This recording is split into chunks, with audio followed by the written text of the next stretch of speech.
dark secret are you hiding from everyone? Story 1. Last Christmas, Eileen, my sister, and I don't have the same father and are technically half-sisters. My sister's biological father tried to start a relationship with my mom that resulted in a pregnancy and ultimately didn't work out. That biological father is dead now, but I didn't probe any further about his identity or how he passed away in case it was something traumatic for my mom to remember. So she raised my sister as a single mother at my grandma's house in the 80s. Then she met my father and they started dating, and it worked out because they got married in the 90s, moved into a new house, and a short time after that I was born. She told me never call my sister my half-sister and just pretend all of this doesn't matter because she's my sister and I'm keeping it that way. And if anyone asks about the 10-year age gap, I just tell them it's a long story. Story 2. I'm the spitting image of my grandpa on my dad's side. Both my parents are almost a foot shorter than me, but I'm almost the same height as him. When my mother got sick when I was a kid, my grandpa went to visit her daily for extended periods of time in the hospital. In his final months, she did the same. After he passed, we found out he kept a whole other family on the side in secret too. Looking back at my dad's military deployment history, it would also be dicey if she could have gotten pregnant by him around the appropriate time. Based on a collection of various hunches, I'm fairly convinced I'm the product of an affair between my mother and supposed grandfather. More disturbingly, this would probably be one of the most lighthearted revelations about my family. Story 3. When I was young, probably around age 9 or 10, I was walking home with my dog from a house around the block when he cut the corner and walked diagonally through the yard of this super mean old lady who lived at the end of your street. She was in her yard at the time tending to these really fancy-looking rose bushes she had growing in beds along the border with her neighbor. My dog was a very friendly golden retriever who didn't even really come near her and certainly didn't do anything threatening, but she sprayed the fudge out of him with some kind of insecticide or other chemical she was using on her roses. I ran back home with the dog and hosed him off. He coughed a bunch, but seemed otherwise fine. I didn't tell my parents because somehow I thought I was going to get into trouble for letting the dog walk in her yard. I'm glad I didn't tell them, though, because I decided that night to sneak downstairs, out the half-bath window, and down the street to her yard where I cut down every goddamn rose bush I could get my hands on. Story 4. I've struggled with disordered eating for at least a decade. It ebbs and flows. I know it's unhealthy, but the toxic part of me loves the feeling of being empty. Several years ago, it was really bad. I was at my lowest weight ever. I had brain fog, difficulty breathing. When I started eating again, my stomach would get really bloated even if I only ate a small amount. I gained weight in the last year or so, and my depression and anxiety got really bad for a while. My family thinks I don't want to spend time with them. However, I just wanted to stay home because trying on my clothes and the idea of being in public made me want to terminate myself. It was easier on me intellectually to just stay home. I can feel myself slipping back into my old disordered eating habits, unfortunately. Story 5. A man broke into my home about 10 years ago. Well, kind of. He knocked, I answered the door, and he pushed his way in. He spoke about the 4 horsemen of the apocalypse and tried to extort me for protection, or he and his brothers of doom would come and terminate me. He was huge. Ex-Navy, if he was to be believed. Drunk as hell, hand covered in blood holding a broken bottle. I was terrified. I told him to leave. He wouldn't. He was getting aggressive. I told him I would splatter his brains against the wall if he didn't. I didn't have a gun at the time. Anyway, he didn't leave. I went into my kitchen and grabbed a knife and sliced at him a few times. He staggered away, seemingly okay. I assumed he was all right, just wounded a bit. I never saw him again. A neighbor told me days later a man was found dead, some wounds on his arms. I can only guess he bled out, but I never got questioned somehow. There was a lot of blood in and around my house. I lived in a pretty seedy area, so I guess the cops just didn't care. The guy was apparently a repeat criminal. I terminated a man, at least indirectly, and have never told anybody. Story 6. When I was younger, I lived with my grandmother. Not long after I turned 18, her health started to decline. That sort of decline that means she won't be around for much longer. Over the months, I did my best to take care of her, getting her to the hospital when she needed, and other things. We had someone coming every day to help her with things I couldn't. Well, what my family doesn't know is that the night she passed, I was in the living room watching TV. My dog was in bed with my grandma, and I started to hear him whimper and bark. I knew what was happening. I knew that if I acted, I could potentially save her. I didn't want to watch her suffer anymore, though, to watch her live with so much pain and unable to do anything for herself anymore. So I made the choice to let her pass before making any calls. She lived 92 years, and the only regret I have is that she passed a month after I would have graduated if I hadn't been kicked out of school. She had been in good enough health at the time to go to my graduation. I still kick myself for how stupid I was back then. Edit, I didn't expect this much support, thanks. I'm not too torn up about letting her pass. I knew it was for the best. She was such a great person. She didn't deserve to live in such a poor manner any longer than she already had. I don't regret what I did. I regret what I had done that got me kicked out of school, that I didn't try and make it to graduation for her. I think I've lived my life so far in a way that she'd be proud of. Not graduating before she passed is the only regret I really have in this life so far, and I'm 35 now. So I think I'm doing pretty good. Story 7. It's not my secret, but my mom's. And I'm not hiding it from everyone, just the person who it potentially matters to the most. When my mom was in high school in the 60s, she had a long-term serious boyfriend named Jimmy.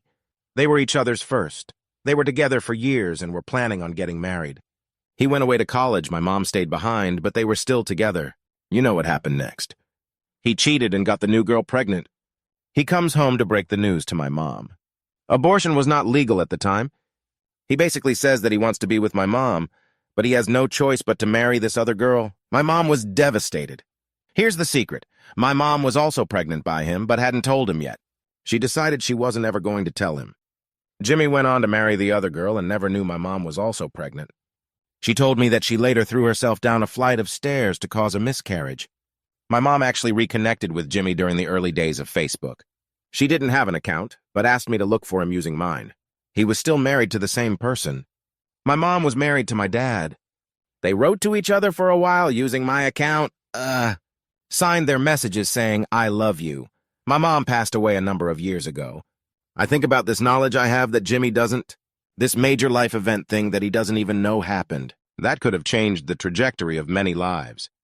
I'm certainly not going to tell him. It's not my secret to tell. Edit. There seems to be a part of the story that I didn't make clear enough. My mom had a miscarriage and never had that baby. It was an intentional miscarriage by throwing herself down the stairs. Jimmy is not my father. Story 8. My wife, her mom, and I bought a house about 2 years ago. Just from talking to the neighbors, I'd gathered that the family who lived here before had a daughter that was mixed up with the wrong people. We had some random person knock on our door at night saying he needed gas. We are down a long driveway, no way you'd randomly walk up to our house to ask for help. I think he was looking for the people who used to live here. And then another time, Sunday morning, making pancakes for the family, I get a knock on the door, and it's 4 sheriff's officers saying they received a 911 call that hung up. And it was from the house. We don't have a landline, and I assured them my wife and 2-year-old did not make any call. They mentioned a name of the previous occupants, and I let them know we moved in earlier this year, and they seemed okay with that and left. Anyways, I was doing some yard work and struck up conversation with the neighbor. He saw the police cars and asked what was up. I told him the situation, and he just goes, "Oh, yeah, that family was messed up. The cops were probably being cautious considering the shooting."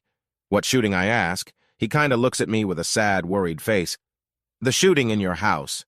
Wait, what I say, truly baffled. He then proceeds to tell me that about 2 years before the father in the house confronted his daughter and boyfriend, he didn't like and shot and terminated the boyfriend in the house. Our state doesn't have a disclosure law, so we never knew. I was blown away. All the strange happenings kind of made sense now. He said the frames of the victim had kind of terrorized them for a while because the police were taking so long to press charges, slash tears, midnight fireworks, odd cow that the neighbors hated. I was shocked, but just said, "That's crazy, but hey, do me a favor, and never tell my wife or Mael about that.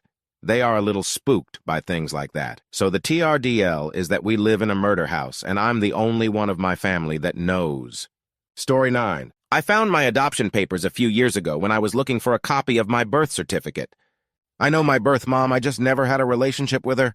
My maternal grandmother took me in 2002. I never knew she adopted me. I just knew that one day I ended up living with her after telling her one day I don't want to go back home, Lowell. I also found the letter that my mom wrote as to why she was giving me up. That one really hurt. Edit. Didn't expect this many upvotes, honestly, lol. Thank you everyone for your kind words. My grandma is really the sweetest person ever. I'm forever grateful for her, but I just wanted to say now that I'm older, I understand why my mom did what she did, and believe it or not, we actually have a cordial relationship now, LOL edit 2. This brought back some unsettling feelings. I thought I was over LOL. but I want to thank you guys for your own stories and kind words. They made me realize that I'm not the only one who had a rough life growing up, and I shouldn't let that stop me from healing and being the best that I can be. This has been one of the worst years of my life. I've been taking loss after loss, and I honestly felt like unaliving myself. I kept coming back to read the comments, and I see how strong everyone is, and didn't let what they went through stop them from doing better. So I just wanted to say that I've made an appointment to start therapy again, and I'm going to be completely honest about how I truly feel and open up more. Thank you so much, Reddit. Also, I haven't been the best granddaughter lately, so I'm spending more quality time with my grandma and helping her out with whatever she needs. Story 10. My grandma was in a car accident and broke her ankle, so she stayed at my house, and my mom, we took care of her while she recovered. I was entering puberty at the time, and discovered that you could order censored photos on cable and was like a madman ordering censored photos. The bill that month came out to $500. My mom thought it was my grandma, because her novellas were on like channel 50, 60, and the censored photos was 500. 600 lympho. I've literally never told anyone to this day. TA.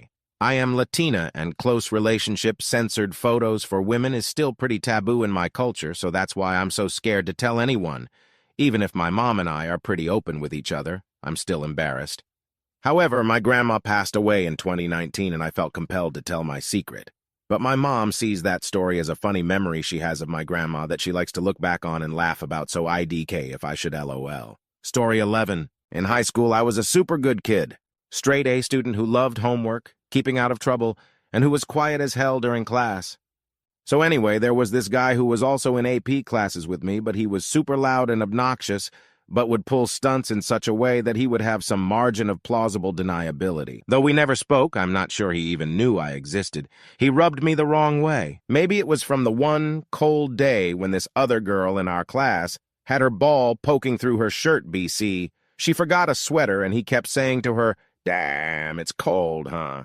Maybe it was from when he would pretend to be friends with kid who was definitely spectrum and desperate to be friends with him to do the bully's homework for him and then bully him the next day.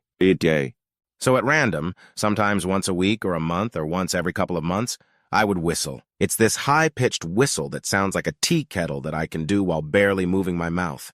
Back then, no one knew I could do it except for my family. The super obnoxious kid always got in trouble. I was never once suspected. Story 12. I was married for 13 years to my best friend. We had what I thought was a great, easy marriage. One day, our 5-year-old daughter told me he was having her perform oral close relationship on him. I was shocked, devastated, and afraid. He was one of those fun guys everyone loves to be around. I immediately called the police, and he was arrested. When they started investigating him, they found out that he had been arrested while in college for exposing himself to very young boys. He only got a slap on the wrist that time because he came from a very wealthy family. One of his uncles was governor of the state we lived in. I was so ashamed I told our friends that he had an affair and moved away. But the truth was that he was in prison for 5 years. I picked up the pieces, sent our daughter to therapy, and spent the next 15 years being a mother. Paying for private school, cool trips, etc. She was my life. Then when she went to college, he reached out to her over Facebook. When I saw she was communicating with him, I was shocked, devastated, and afraid all over again. I called and told her that she was an adult, but I thought she should be careful because he's not safe. She hung up on me and has not spoken to me since. That was 4 years ago. I send her $40,000 a year still to pay for her medical school. It's all been almost unbelievable. Thank you for allowing me to share it here. Story 13. The only person in my life who knows this story is my husband. When I was 8, I was desperate to be liked by the older boys on the street. I was the youngest boy, other than a baby or two, on the block, so I rarely had any boys to play with. When I was noticed by an older boy, 19, a senior in high school, I was thrilled. He, I'll call him Mike, saw me riding my bike up and down the street one day while he was outside playing basketball with a friend of his, who I will call Sean. Together they stopped me and talked to me about school, about my bike and other random cow.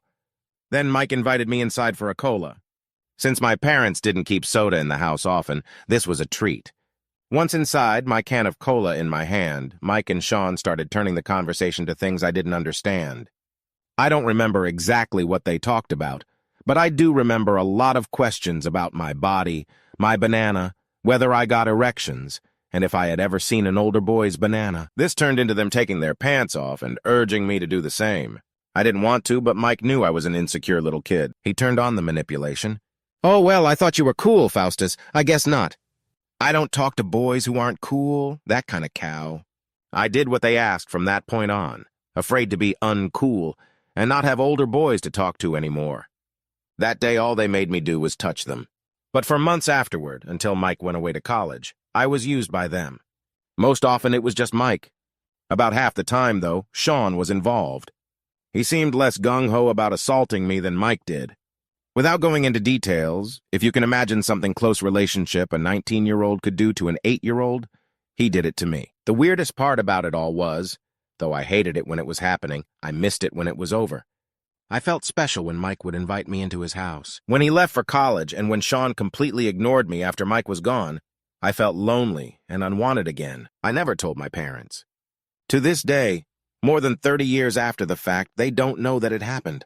Mike and Sean never faced any sort of repercussions for what they did to me. Though, in a small bit of justice, Mike did end up going to prison about 10 years ago for doing the same thing to another boy. There are probably more than just that boy and me, but at least he finally got caught for hurting someone. Story 14. When I was around 5 or 6, my mom and dad were fighting just about every day. Well, I was napping on the couch when my mom came in very upset, and she shook me awake. She asked me if I saw the girl my dad brought home. I've always felt terrible for this BC. I hadn't seen anyone but my dad that whole day. I'm pretty sure he was just playing video games like usual, but for some reason in my sleepy kid brain I answered yes. I said she was with him in their room. I'm honestly not sure why I lied like that, but they got a divorce shortly after, and I always felt like it was my fault. Until I recently found out my little sister is actually my half-sister.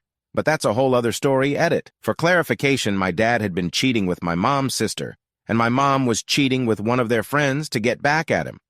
She thought he was cheating with a different girl, but found out later it was my aunt. Honestly, their relationship was on its way out. I don't feel bad about it now, since a few years ago we found out my little sister is my half-sister from the affair my mom had. Story 15. This first part isn't exactly dark, but when I was a kid around 9 or so, my cousin, who was 12 at the time, would make out with me. I didn't really know better at that age, but thought I'd be in trouble if I talked about it. For whatever reason, about 6 years went by before I saw him again, and it was never brought up. Never mentioned. He was like a totally different person. I sometimes wonder if it even happened. My memory isn't very reliable, and it was so long ago now, I'm in my 20s. Fast forward a little bit more, and I found out he passed away a couple years ago while cleaning a gun. Accidentally shot himself. My great-aunt, who's his grandma and who basically raised him, believes wholeheartedly that it was an accident. But I suspect it wasn't. He grew up around guns and knowing how they work and how to empty them and everything. I find the odds that he accidentally forgot to empty the chamber pretty low. I also know he was struggling with depression and brain damage from a car accident a year prior. But I won't tell my aunt any of this. I think it would break her heart. Edit. About the first part, I don't really know how I feel about it nowadays. It's just a thing that happened. I struggled with some weird negative emotions about it for a while, but it's so far gone in the past, and I live half a country away, that it's easier to just not think about it. About the second, I know accidentally shooting yourself is more common than it seems, but I have plenty of reason to believe it was suicide. I don't really want to break down the paragraphs of details, but he had a pretty massive accident a year prior, leaving him with brain damage, and it messed up a lot of his goals in life. That plus the depression he dealt with and other factors, I think it was suicide. I hope it wasn't. Story 16. My uncle owned an old Camaro that collected dust in his garage. When I was around 10, my family and I were in town visiting, and I wrote the word fudge in the dust on the hood of the car. I used my thumb so that the letters were fatter than my normal index finger. A few hours later, my aunt-uncle asked us who did it, and I proved it wasn't me by showing how the person who did it had bigger fingers than me. Taking that cow to my grave, edit, this blew up. I'm 33 now, and the entire family definitely knows it was me. It's an inside joke now where someone tries to get me to admit to it, and I never will. Story 17. I've been accessory to both my parents' infidelity. At age 5, my mother cheated on my dad while he was deployed, and my brother told me what was happening and that I shouldn't tell anyone. My father slept with his secretary 2 years later, for a few years, and would even bring me on dates with her, telling my mother we were going to the movies.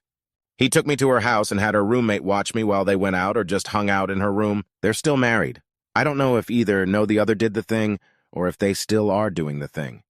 Edit. To everyone saying maybe they're in an open or poly relationship, sure, maybe they are, but I doubt it considering their views on most everything. Also, if they were in one, then they should have explained it to us instead of sneaking around and telling us not to tell the other parent. And maybe don't bring your kid on your house dates. So, yeah, maybe they were, but if they were, then IMO. Their behavior goes from poor for involving their kids in their infidelity to poor that they involved their kids in a lifestyle without explaining it to them and making their kids think that they were cheating on each other. Story 18. That I didn't graduate from college. I failed one course my senior year, second semester. The ceremony was already set up, so they let everyone walk. I had no diploma in my award. Nobody knows to this day, and it's been 17 years. Failed one course, 3 credits. Was ashamed, so I never went back for those 3 credits. So everyone believes I graduated. Edit. Holy cow, got a lot of responses from this. Currently working, but will get back to everyone as soon as I am able. Edit 2. Still working on getting back to everybody. I can't believe that so many went through the same situation as myself. I thought there may be a handful of people. All of you are great, and I appreciate all the advice. It has quite literally changed my perspective on a couple of things. Thank you all for the information, resources, and above all, your personal experiences. Story 19. Funny, lighthearted story from my childhood. My little brother was in the shower. I could hear him singing. I put a coat on backwards and a stocking cap pulled over my face and waited outside the bathroom door. He opened the door, still singing and dancing, kinda, and I did the Frankenstein thing. Arms out, moaning, He screamed and fell backwards, knocking the toilet completely over. Water went everywhere. The top of the toilet tank broke, shower curtain ripped down, and him laying on the floor in the middle of all this. I ran back down the hall, coat and hat off, and sauntered back casually. By then, my mother and father and our sisters were there, and everyone is like, you know what the hell. I've heard him tell this story as proof of the existence of ghosts. To this day, little feller is now a 52-year-old bank manager with 2 kids. He believes in ghosts. I don't feel a bit bad. Story 20. Cutting off my dad was the best decision I've made. I hope it terminates him inside every day to not know how his only child and only grandchild are doing. I tried for years to have a relationship with him since age 10 until 18. From 10 to 13, he would tell me he wished I would have passed away when I was sick as a kindergartner because I wouldn't have tattled and ruined his marriage to my mom. I tried multiple times but was unsuccessful. I still tried to have a relationship with him for my mom, to help her financially, and would visit him for months. He'd keep me locked in a closet for hours at age 14.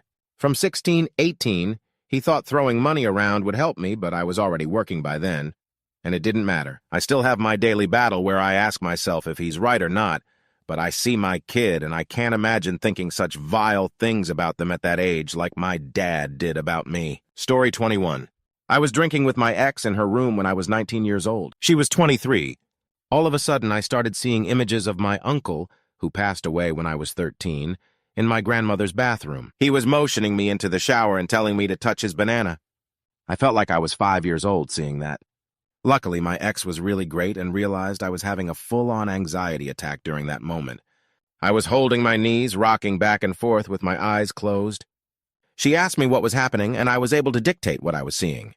I was probably in the best place for this to have happened. I still don't know what that was all about. I don't know if it was real or something my brain made up in a drunken state. It's almost been 10 years since. Story 22. When my grandpa was on his deathbed, he admitted to terminating fellow Marines in the Vietnam War for torturing and assaulting young girls. Most of our family doesn't know. Edit. Wow, didn't expect this to blow up, LOL. Thank you for all the awards. My grandpa was a pretty cool guy, very calm and mellow, so my mom and I were shocked when he admitted this to us. He was a gunsmith his whole life and was very proud of being a Marine, but the guilt he carried from the war made him believe he was being punished in the end. He passed away a really painful and traumatic death that I would never wish on anybody. I hope it lets him rest easier in peace, that the majority of you commend what he did. I certainly never held any qualms about it. Story 23. NSFW warning: that I am a meth and close relationship addict, and I am a boy.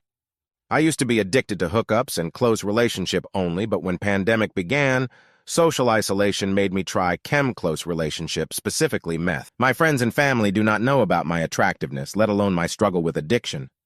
They see me as a sane and sordid guy, since I am the breadwinner, and I can say I am pretty responsible and reliable. During my addiction period, I was able to secure new job, promotion, and raise, so really no one did suspect. Because of my close relationship addiction, I had many risk encounters, and I got all sort of STIs.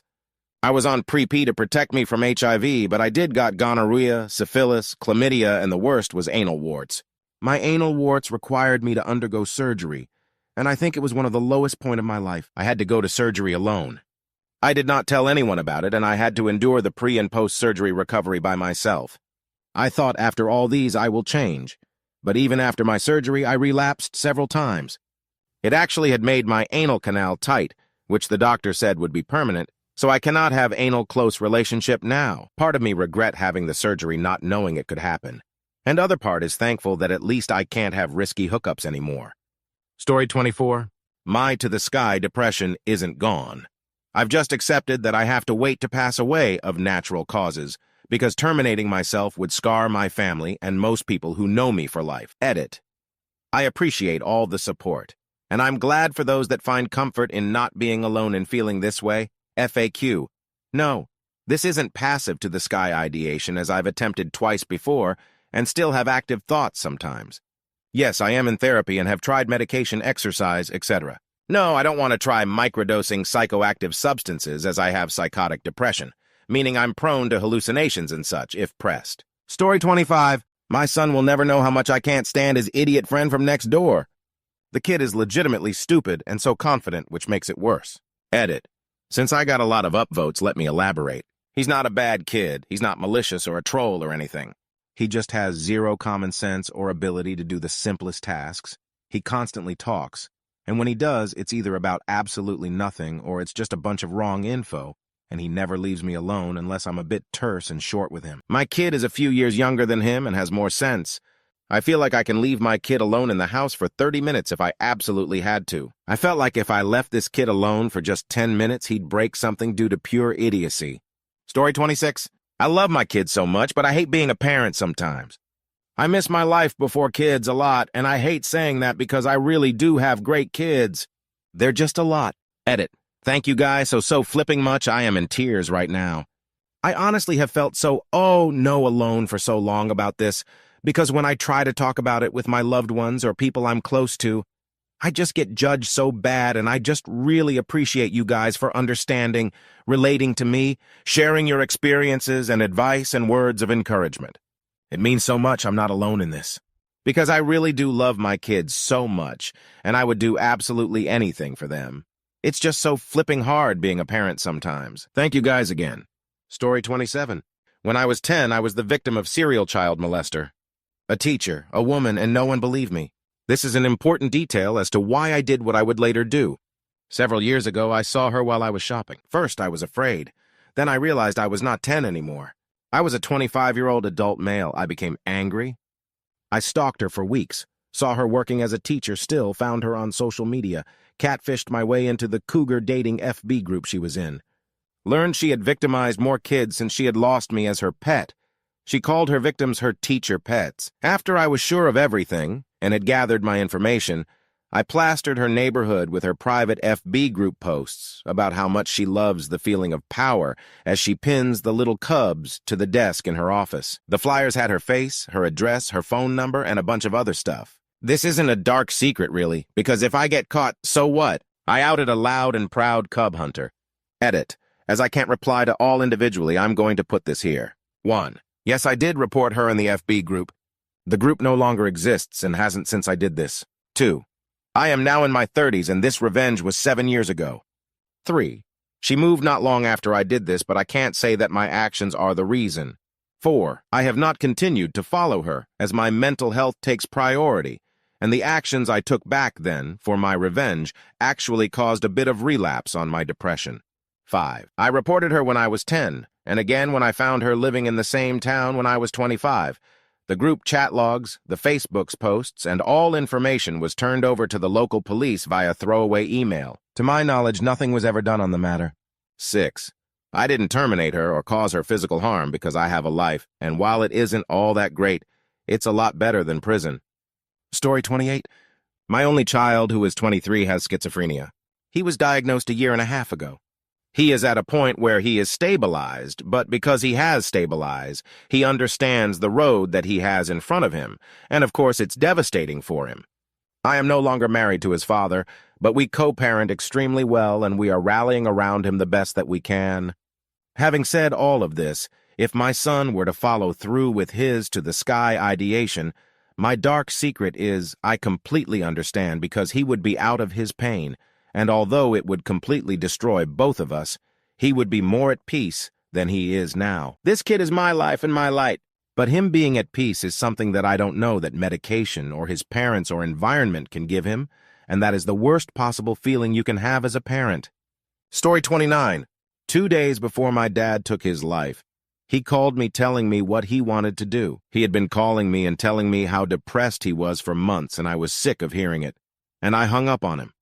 I hung up on my to the sky, father. He then terminated himself on my 17th birthday. Everybody in the family thinks it was coincidence that he took his life on my birthday, but I know the real reason. I've never told a single member of my family, as I know they would blame me, especially my brother. Ever since he took his life, I have this recurring nightmare of seeing my dad in a grocery store passing at the other end of the aisle. He's pushing an empty shopping cart and briefly looks at me at the other end of the aisle, but keeps going. When I run to where he was, he's now at the other end aisle. Rinse and repeat until up wake up screaming. Some secrets will haunt you until you pass away. Story 30. After my parents got divorced, my stepdad basically moved right in and started sick-seally abusing me. I knew it was wrong deep down somewhere, but figured since he was an adult, he knew what he was doing and to trust him. One night, my sister caught him red-handed and flipped out and told my mom. Cops came and he got arrested. I was only like 9, 10 years old, so a lot of it is a blur. At first, my mom had me sleeping in bed with her at night and was babying me, and I loved it. One day, months later, we were walking home from school and we saw me dad's van sitting outside of our house. We weren't allowed in and we saw a garbage bag sitting outside. My dad told us that my mom had called him earlier in the week and told him that if he didn't come and get us, she'd get rid of us. She wouldn't come out and talk to us, and I cried. My dad lived in another state, so this meant we'd have to leave our friends and our hometown. Our friends ran after the van as we drove away. For a few years, she wouldn't talk to us, BC. She had allowed my stepdad to come back, and that's why she stayed away. Guess she didn't want to face us after what she'd done. She'd chosen a man who'd abused her child over her own children. Eventually, we had a relationship with her again, but she was so sick. The funny thing is that she's in a really high-up position for one of the largest banks in America. Professionally, people think she's amazing. She's a monster. I finally had the courage to cut her out when I went into recovery from candy addiction 11 years ago and haven't spoken to her since. A few people know this story, but not many, and it felt good to get it out to the world. My life has flourished since cutting her off. People always say how I need my mom, LOL. Don't be scared to boot family out of your life, just BC, they're family. Thanks for allowing me to share this, Reddit. Eat it. First and foremost, thank you all so much for all of the love and support, the awards and messages. I figured this would get buried in the post, and then I heard my phone going mad. Lol, thank you. Some clarifications. The trash bags were the clothes my mother had gotten together for us. My brother and I each had one bag full of clothes and none of our other belongings. My father was poor. We barely had running water and lived in a little log cabin in rural NEPA, U.S. He struggled with alcoholism for years and had anger, resentments, and shame for not terminating my stepfather. Also for not saving us sooner. The women he was with left him when he gained custody of us, and he almost passed away from that. He got pneumonia, and we had to help him through it. I was picked on for a few years at first because we were clearly very poor and kids are dicks. I eventually started fighting back, and then I started to get into a lot of fights. It was a way to have control, and in my traumatized adolescent mind, if people were afraid of me, then I'd never get hurt again. My addiction was a result of having no coping skills and not wanting to feel the disgust I had for myself and shame. I wound up in jail in 2011, and that started my recovery journey. I had no contact with my dad for almost 10 years, and then I made amends with him in 2018, and he was sober, and we became closer in that time than we'd ever been.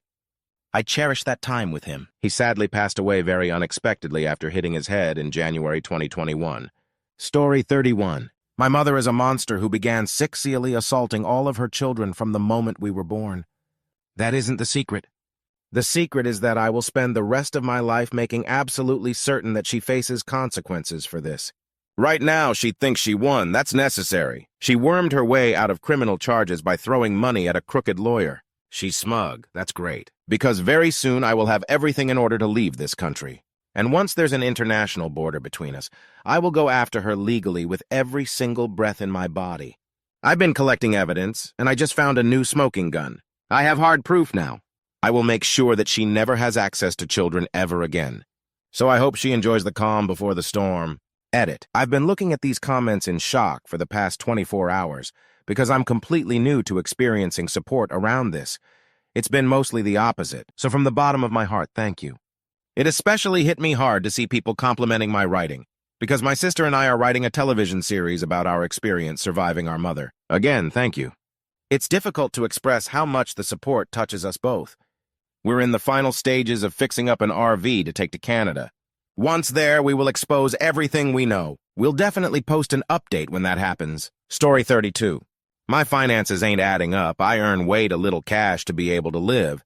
95% of my earnings go to bills, and no, I haven't bought anything. It's just standard living bills, apartment, electric, phone, internet, CSN, study loan. Soon I might lose my apartment, and nobody I know knows about it. Edit. LOL, I had misspelled lose with loose, and nobody until now said anything. Fix now. Edit 2. Since I got so many people answering yesterday, I wanted to come with an update. Update. Was at a meeting today with local government. And it seems I will be keeping my apartment as long as I solve a few things, which I'm already have begun to do, so. It looks brighter than yesterday, but winter will be tough like it is for many people this year. Story 33. Years ago, a candy dealer that I knew asked me to hold on to a package of money for him. The guy was straight up bad news, selling candy and cola. He was awaiting trial on his third offense, and they were preparing to put him away for a while. Anyway, he figured because I wasn't in the game that he could trust me with the money. And he was right, so I said sure, no problem, and he handed me a bag of money that had $125K stack of $100 bills. It wasn't what you'd think either. It was all wrapped up in rubber bands and was only about 5 or 6 inches thick. Every week or so, he would ask me to peel off 5K and meet him somewhere and hand it over. This went on for months. Finally, when it was down to the last 10K, he got caught selling while out on bond, and this time he didn't get out. He had a girlfriend who kept calling me asking for the rest of the money, but I just blew her off. I knew that she would just snort or shoot the rest of the money. They ended up giving him 20 years in prison. 1 month into his sentence, he hung himself dead. I kept that 10K and never told a soul. Story 34. Not really a dark secret, just sad. I live in small town where more or less everybody knows everyone body or has some connections to. I have family and friends, some best, some close, some good, and some acquaintances. Lately, I feel like everyone's forgotten about me, or they just grew tired of me. They don't include me in major or minor gatherings, outings, or events anymore. We used to have a group chat, but ever since me and one person in the group fought, it's just never been the same. I mean, I reached out and tried to mend things, but it's just never been the same. I feel lonely and depressed, and seeing everyone happy makes it worse. Majority of the time, I am by myself. They sometimes post about their gatherings, and I know that they sometimes hide it from me. I know because I have a private account that we follow each other, but they haven't hid their post from that account IDK. Why? It just sucks because I thought they were my friends, so why do they have to hide it from me? I want to disappear. When I have the money or opportunity, I'm contemplating on cutting and leaving everything behind and start from scratch somewhere else where no one knows me. At least there I'll be free. Sorry for the bad English. I'm not good with these things. Story 35. No one is going to read this comment, but I think typing it out will help me intellectually. My husband passed away in a pretty horrific car accident in 2016. He was 32 and I was 30. We hadn't been married even 2 years yet, and it was absolutely devastating to me. But we rushed into the marriage, and the short time we spent together was a bit tumultuous, to say the least. I spent most of my 20s as a single mom, barely making over minimum wage. Last year, I finished my bachelor's degree with high honors. I moved to a whole new state with a very cushy job. I make 3x more than the highest paying job I ever had before this. I absolutely love it and love that I can do whatever and go wherever I want with my kid. It's something I could only have dreamed of 6, 7 years ago. I wouldn't be here if he hadn't been in that accident. I'd still be doing menial work or being a stay-at-home mom. I feel like I got to restart my life with a clean slate, and it's actually going really flipping good. The kicker is, I now work in the position and industry he had hoped to be in one day. I'm not thankful he passed away, but I don't miss him like I think I'm supposed to. Story 36. First, I'm not a danger to myself or others, and that's not going to change. But beyond that, I'm feeling pretty done with life. I've been a chronic pain sufferer for almost 4 years now, severe sciatica, and I'm disabled enough there's no way I could work. But I'm not so disabled that there's any help available for me beyond what provincial health care covers. Since I'm from the U.S. originally, I fully recognize how meaningful health care that won't bankrupt me is. I love my wife and daughters. I want to be there for their milestones, their good days, bad days, and really every day. I still manage to do most of the shopping and cooking, and I enjoy feeding them delicious meals. But I have no desires left for myself beyond not being a burden to them. That's my goal. Improve their lives however I can.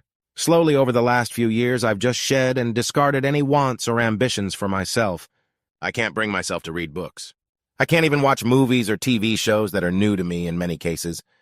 I recognize a desire to watch them, but I usually can't bring myself to do it. I'll have to pay attention, and that's just so hard. The willpower to really focus on something is less easily found these days. So I most often wind up rewatching things I've already seen, or listening to the same bands and same songs I've listened to for years. I occasionally treat myself to something new, but in the evenings, my wife and I usually watch something new together. I save my focus for then, so I can enjoy that time with her. The rest of the day, I just exist. It would be heartbreaking if she knew I felt this way. If there was a solution, I'd take it. But everything that can be done has been done. My condition is degenerative, so it's just going to get worse. But I have time still, and I intend to use that time to make sure I'm a net positive to the household and not just a drain. It's bad enough I haven't been able to bring in a paycheck for years, but there are still ways I can help, and I do. Story 37. I have a son nobody but me and the mother knows. The mother was a really, really good friend who was somewhat homely and never had a BF and was in her early 40s. She always wanted a husband and a child, but decided at this point if she couldn't get a husband, then she would have a child. $12K later, she gets artificially inseminated with a whopping 12% chance of it taking. Well, it doesn't take, and she's on a teacher's salary, and her dream of kids and marriage is drifting away, and especially with the kid, time is of the essence, so I stepped up. We hashed it all out, and we decided the story would be she got artificially inseminated and doesn't know the father. We went to a lawyer and paid a good little amount to basically absolve me of responsibility. To this day, I see it like I donated to a bank and somebody used it would have been $12K a pop every time she tried, and with this method she could try as many times as it took. Luckily, it only took a couple tries. We'd wait till she was ovulating, and I'd donate. So technically I have a son, but everybody thinks I'm childless. Story 38. Not me, but a close friend of mine. She tried one of those 23andMe DNA tests to learn a little bit more about her genetic predisposition and stuff. When she got her results back, she saw that she had a distant relative that lived in NY. She figured it might be some cousin of something she's never met. We're both South Asian, so we have huge families. A few weeks go by and she receives a friend request on Facebook from a guy sharing her last name. He actually DMs her with a story along the lines of, "Hi, I know this is crazy, but I think you might be my half-sister." My friend immediately freaks out and is super doubtful of the entire thought of this stranger being related. She tries to ghost him, but the guy and his wife attempt to reach her through all social media platforms trying to connect. The guy's story is that when my friend's father immigrated from back home in the late 80s, he had an affair with a woman in NY. The dad apparently moved to a different state before the guy was born and doesn't even know he exists. The guy is now trying to confirm who his father is, hence the 23andMe test. He also drops really specific and accurate information about my friend's father, which led the two of us to believe he was actually telling the truth. A few days go on, and I convince my friend to confront her dad in private about the situation. I don't know the details of that conversation, only that her dad was shell-shocked and moved out of their house for a little while. This was a few years ago, and all seems good now with my friend and her family, but I don't dare to ever bring that up. Story 39. I purposely tanked a church's finances while I was the treasurer. Both pastors were making obscene amounts of money for the lack of work they were doing. They were misusing funds to the tune of $5K a month. One pastor refused to abide by the direction of the board not to give money to certain individuals. None of the board members wanted to be the bad guy. The pastors technically weren't doing anything illegal. It was morally reprehensible. It happened 10 years ago, and everyone that isn't in the know thinks I made a few clerical errors that nearly put the church under. I'm a fairly hated person by a lot of people to this day, but super respected by a handful of people that knew that I did it on purpose to expose them. Pastors couldn't get the authorities involved because they know I would sink both of their careers and family dynamics. No regrets at all what I did. I'm super successful career-wise after the fact. Story 40. My daughter is not biologically mine. Been with same girl since 2011. I relapsed hard in 2018 and she left me. I got clean and completely 180'd my life around. We got back together and she was pregnant. We had had 4 miscarriages, so I took it as a blessing. The first time I held my daughter, she was maybe a week old and had the biggest smile. She only smiled for me, and I instantly became dad in that moment. I love her. She keeps me clean and makes me want to stride as hard as I can every single oh-no day. Her real dad, I guess, is a meth head and has harmed many people. We still live in the same state, and within 50 miles of him, and he has no idea I'm in the picture. It's getting scary, and I can't seem to get my wife to want to move out quickly. Daughter is almost 4, so soon will be saying my name and understanding that I am dad. Oh, and my mom and dad don't know. More so my dad because I have no idea how they would react since my mom kept me from my dad for 18 years. It all hurts every day. And I just want to leave this place and move far away so I feel safe with my daughter. I love y'all. I haven't told anyone, even my friends. I work in construction and seems like raising a kid that isn't yours is one of the biggest taboos there is. Yeah, it makes me feel like I'm a weak little bad person sometimes, but nothing matters more to me than my daughter.